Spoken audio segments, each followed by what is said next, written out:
Sometimes we feel like there is no choice but to either tolerate a relationship that we're in or totally disconnect from that relationship. And we don't realize that there is a third choice in that matter.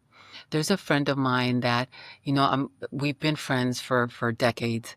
And throughout this friendship, I'm constantly hearing of the relationships that she's in where they're constantly boundaryless and constantly emotionally abusive.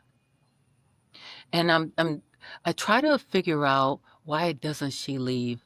But I think the real question is, why doesn't she set boundaries? Sometimes people treat us the way we tell them to. We give them the script. So if you have no boundaries, they will try to test the edge of that boundary. And sometimes it becomes abusive. And I'm not advocating for the people that abuse others. What I'm saying is that we show people how we treat ourselves and we give them that framework so they can treat us in that way. So how can you change that dynamic? You don't have to stay in a relationship that tears you apart, that mistreats you, that gives you the short end of the stick.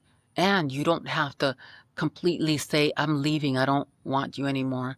There's a third choice. And that third choice is understanding how you see yourself in this relationship, understanding what you expect from this relationship, and understanding that you have the power to speak up in the way you want to be treated. But the thing is that even though you may have all this stuff written down and you understand how you would like to be um, treated, you have to believe it. You have to believe that this is the type of treatment that you deserve. This is a type of treatment that is non-negotiable. And this is a type of treatment that there's no alternative to that treatment that you desire. So how can you start doing this? Number one is find out what you value in your life. What is it that you value in your life? Do you value being in control? Do you value being submissive? Do you value freedom? Do you value being in constraint? What is it that you value? Be honest with yourself, because sometimes we say we want something, but we value other things. Let me give you an example. I said, I thought to myself that I valued truth and I valued people being truthful to me. But what I noticed is that I was constantly getting in relationships where people were dishonest with me, where I accepted and tolerated these lies.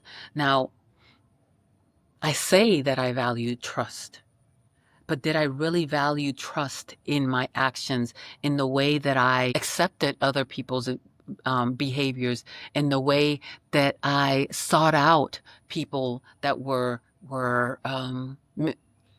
mistrustful? I don't know if that's the word. I started to see that even though I said that I trusted, that I wanted relationships where trust and truth was something that was the forefront of this relationship, I constantly picked people that were dishonest with me. So I decided that first, my boundaries weren't with that other person. They were going to be with myself. I will not lie to myself. I will not say I'm going to do something and not do it. Because if I really, really honored truth, then that means that the truth had to come with myself. Relationships are nothing but a reflection of yourself. So if you allow someone to do something to you that feels unpleasant, that means that you have been doing it to yourself all this time.